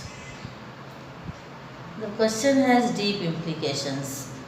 The first question was merely about the entire world of objects, including ourselves, while this particular question inquires into the story of how the individual reacts to the world outside and what are the instruments by which he comes to his reaction. As we analyze the entire pattern of the textbook, we will find that the questions at first deal with the outermost world and in stages slowly and steadily in their general treatment they turn more and more inward towards the subject. Thus, the first question was about the world of objects, and now, by the second question, the student is inquiring into the construction of the physical structure and its maintenance. In the question, the word Deva means only that factor which enlightens, and therefore the question intended to inquire as to what are the instruments of knowledge or illumination in this physical body. Naturally, the question is upon the different sense organs of knowledge. But one may wonder why the disciple put the question in this fashion: how many devas support the creature? It is a scientific fact well known to all educated students that the body of a creature cannot exist if the sense organs do not function in it.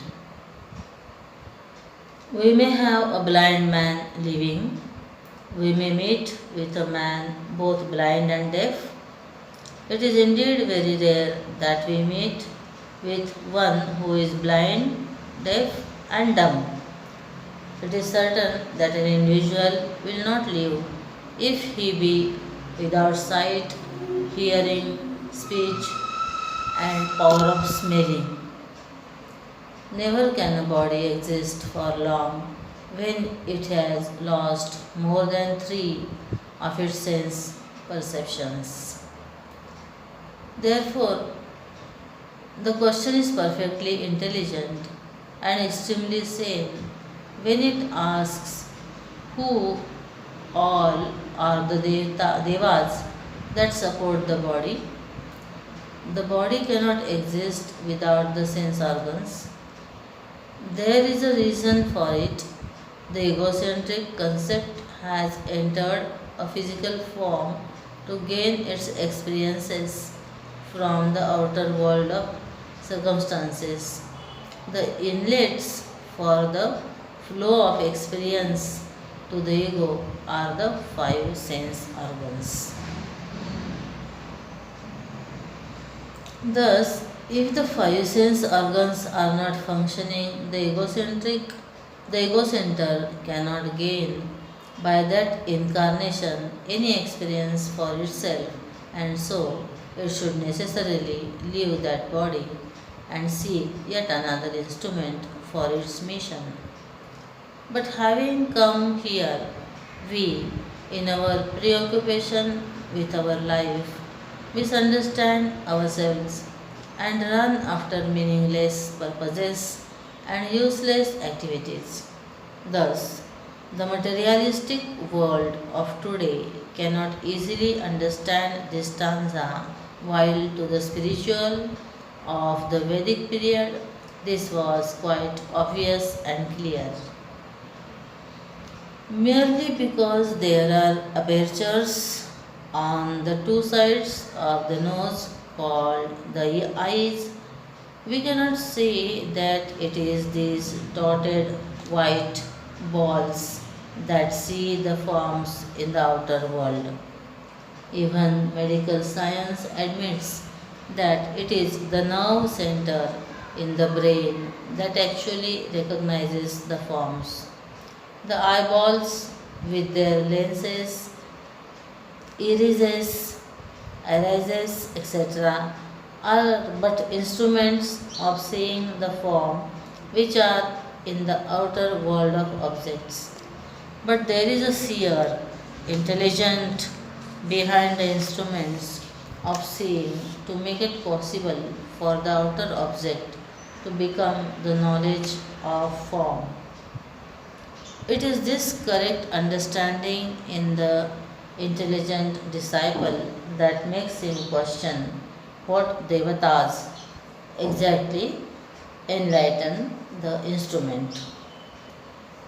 It is obvious that each of the instruments is so made as to illumine or perceive only a given type of objects, and so each must have a distinctly different controller blessing it. And yet, a supreme observer must be synchronizing the various substation observations into a whole from within, into a whole from within. For every one of us is gaining for himself a total knowledge of all the properties of every object reported through the eyes. Here, the noises reported through the ears get the smell of the objects, and reported by the nose feel the soft touch of the flowers as reported by the skin, and get a taste of the prasad as reported by the tongue.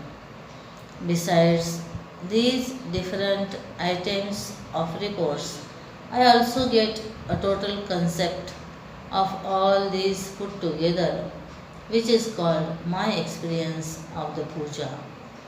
Therefore, there must be a superior observer who in himself gathers all observations from the different outposts and comes to experience the totality of it all.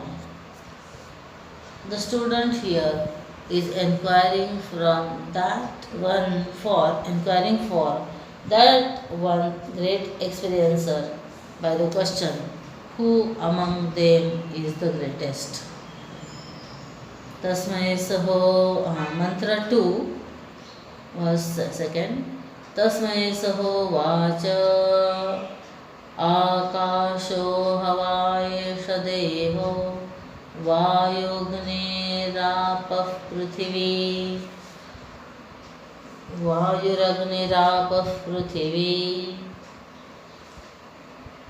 Mavamanaschakshushrotram cha te prakashaभिवदन्ति vayame बाणम् avashtabhya vidharayamaha. He replied, these devas are verily the ether, air, fire, water, earth, speech, mind, eye, and the ear. They manifesting their glory, quarrelled among themselves, and said, we hold together and support this body.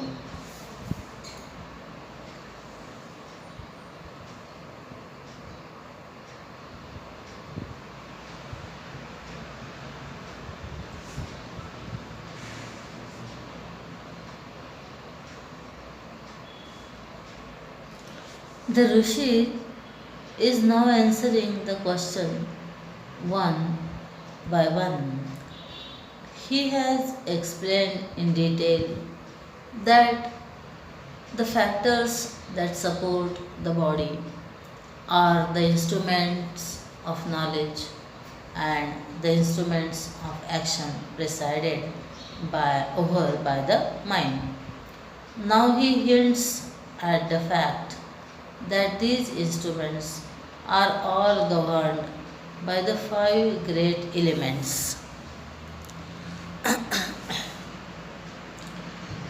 The modern mentality in us, trained by trained and developed by a foreign scheme of education, thrust upon us by circumstances, has made us today an ugly caricature of what we were before. We are today neither Indian nor of the present. We are in fact culturally orphans with neither a mother tongue nor a father spirit. As such, in our own depravity and cultural bankruptcy, we may not be able to appreciate the pattern of the Rishi's thoughts. The idea is pregnant with suggestions well known to every seeker of the time of the Upanishads. We will go into the details and try to understand some of them. Any college professor would affirm that sound cannot be created without space. Sound can be produced and relayed only when there is some space or other. Now, without sound, our ears would have been only a meaningless pair of holes, unnecessary for us and perhaps would serve only as hooks to hold our spectacles in old age. As we cannot hear the outside sounds when the ear holes are closed and one hears them when they are reopened, we infer that we are perceiving the sound because of these two holes. The great rishis of old thus come to express this idea in their technical language as the ear is preceded by the devata called dik, which means quarters or space. Similarly, if there are no forms in the outer world to be cognized by the eyes, the openings of the two sides of the nose would have been no meaning for us. The eyes, however, can illumine only their own objects, the forms and colors. But at the same time, it is not sufficient that the eyes face the objects. In a room, there may be hundreds of bundles of 100 rupees notes, and yet you, the poorest of the poor, starving and dying, may be sitting in the very same dark room, weeping for small change to purchase some food.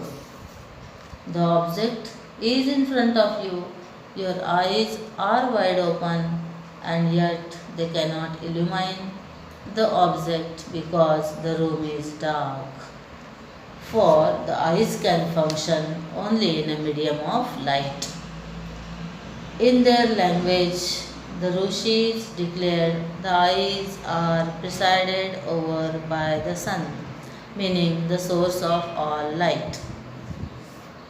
Similarly, when we analyze, we find that there is indeed a great connection between the sense organs of knowledge and the organs of action in us and the five great elements. It is in this sense that the Master answers here and the Devas governing and controlling the five organs of knowledge and action are the five great elements. The next question of the disciple is to inquire as to who illumines these various sense organs and also who among them is the greatest. Both these questions can be answered in the same breath. The teacher could have said that such and such a definite power is the greatest. Instead, he employs here the technique of storytelling.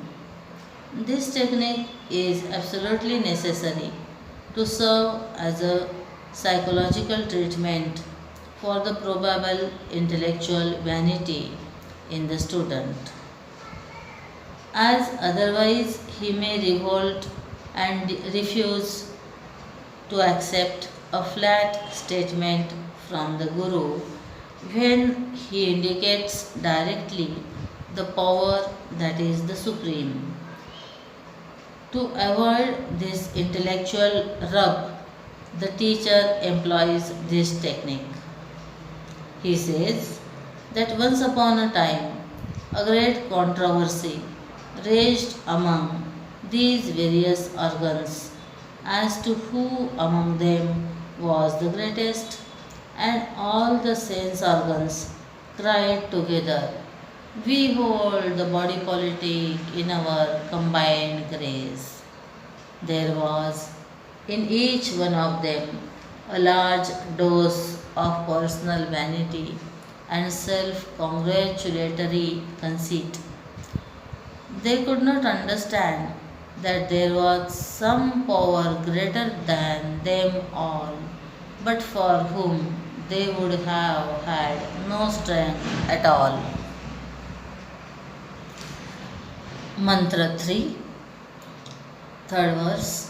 तान् वरिष्ठः प्राण उवाच मामोहमापद्यथाहमेवैतत् पञ्चधात्मानं प्रविभज्यैतत् बाणमवष्टभ्य विधारयामीति. Prana, the greatest of them, said, "Be not lost in delusion. I alone, dividing myself fivefold, support this body and keep it going."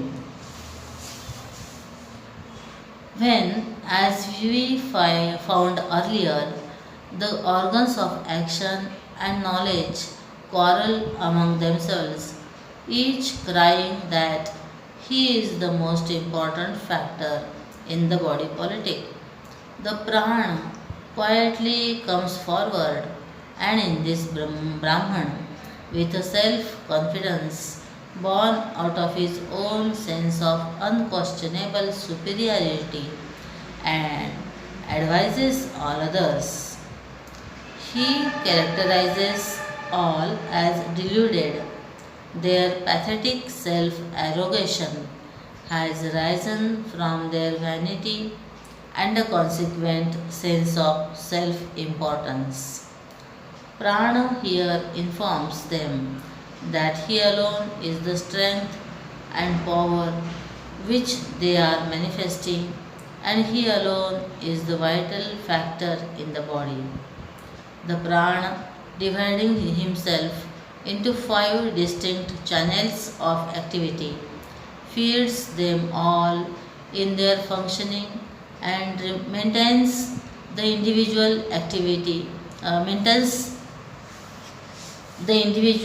actively living through his experiences in life.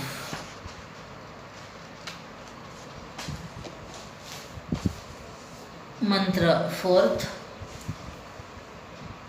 ते अश्रद्धधाना बभूवुः सोऽभिमानादूर्ध्वमुत्क्रमत इव तस्मिन्नुत्क्रामत्यथेतरे सर्व एवोत्क्रामन्ते तस्मिंश्च प्रतिष्ठमाने सर्वे एव प्रातिष्ठन्ते तद्यथा मक्षिका मधुकरराजानमुत्क्रामन्तम् सर्वा एवोत्क्रामन्ते तस्मिंश्च प्रतिष्ठमाने सर्वा एव प्रातिष्ठन्त एवं वाङ्मनश्चक्षुश्रोत्रं च ते प्रीता प्राणं स्तुन्वन्ति.